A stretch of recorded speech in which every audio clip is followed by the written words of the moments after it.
The social media giant Tech apologizes to Nigeria for inaccurately labeling #NSAS posts as false reports.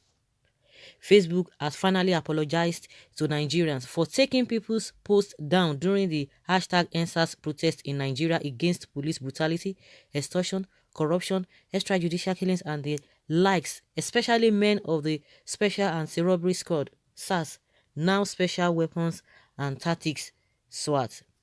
The Lekki massacre night on Tuesday, October 20, 2020 was a clear example where several posts were inaccurately labeled as false by Facebook when seriously people were killed, properties vandalized.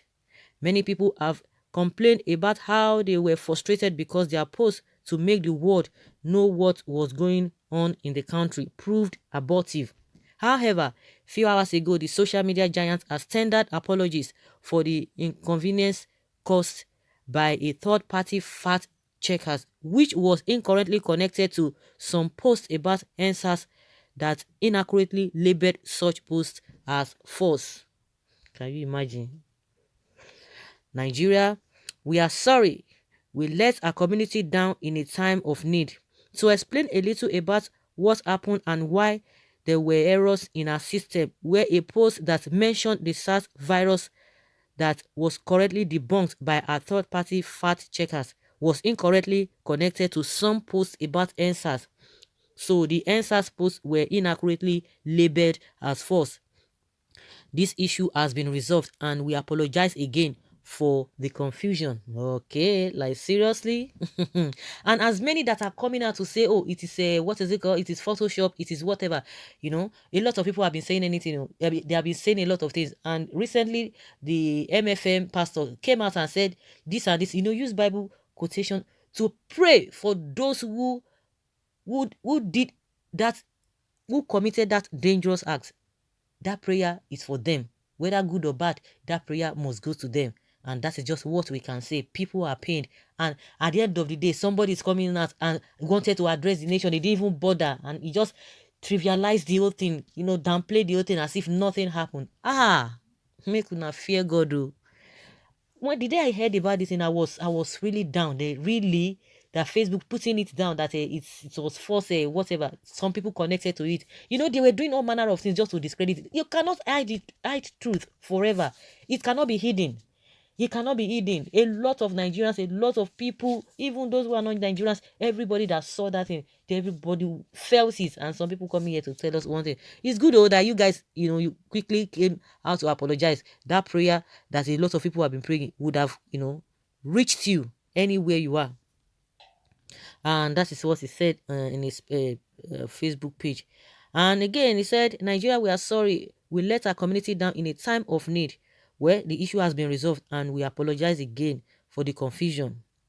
Okay. According to a Facebook app, the issue was reported to them for correction by Ime Achibong, head of new product experimentation. However, I took it upon myself to check out on what Ime actually reported to Facebook that made them correct the impression of the #NSAS protest and what actually happened, and see below what he said on his Instagram page. He said, this morning I woke up to a slew of WhatsApp messages from my family and friends. I saw peaceful protests and accounts of violence, and devastatingly I saw reports that Facebook's automated system built and trained to protect our community were incorrectly flagging content in support of #NSAS.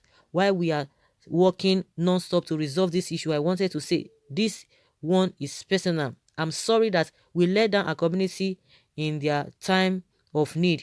We recognize the importance and strength of communication and community at a time like this, and we deeply apologize for the inconvenience and confusion this has caused. The internet, mobile phones, and social medias can all help bring global awareness to local issues. They connect people with shared values across the world so they can speak with a common voice. This is one of the many reasons I believe in technology.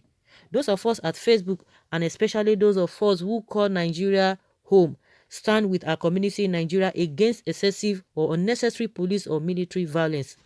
and we will continue to do the work to help make Facebook a place where people can call for justice and peace. It's unfortunate. We're complaining about police brutality, this and this and this and that, and again they now came to commit all murder of atrocities, bringing soldiers again. Are they supposed to be there? If I thought that they wanted to tell the people to go home, it is not in their place. It is not the duty of the army to do the same, to do that. Not to talk of you coming out and be firing people. Oh my goodness. Oh, it's like they are just, and the worst part of it is that they are denying it. Confirm addition and I will deny flat. Of course, the defense minister has already come out to say, oh, this is not it. Oh, this and that is a Photoshop. Nigerians on the street now, they'll say, Photoshop, do you like that? You know what I'm saying? You know what we are talking about. Now, Facebook has come out to say, oh, it is their third party, whatever. You can hear the jargons they spoke there. That they are being put to shame. Well, Nickel One Indices said Facebook lets its community down, but certainly we know that it was deliberate because every action, including the time of resolving this point, to the fact that Facebook was deliberate. For 14 days, it was you, it was your boat working and nobody within saw the many complaints, and not even Nigerian youth working in Facebook, only for them to come up after when they were needed to stand by their huge and one of the major communities to just apologize. The most important thing is that Facebook has realized their mistake and have apologized to millions of Nigerians for wrongfully taking down their posts, especially in this trying moment that the world needs to be aware of what is happening in the country. You see? Very, very unfortunate. Meanwhile, someone say Facebook is part of them. Of course, Nigerians know what really went wrong. It's rather late. Go shut up. Go back to where you are coming from. It's too late. People are saying it's too late. It's too late. It's too late. But people can still repost it and they will see what happened. All those ones that are denying the whole thing. I'm sorry. I'm just unfortunate that the Lagos State governor to see where he has found himself, saying that nothing like that happened. Later he came out and told us that the clips or the footages of those things that they are going to get it. They didn't remove this. They removed this. The Tinubu's son came to say, oh, they put off the light on the order of the governor. You see what they are doing. So guys, let us hear your opinion. Leave your comment below and let's know your thoughts on this issue.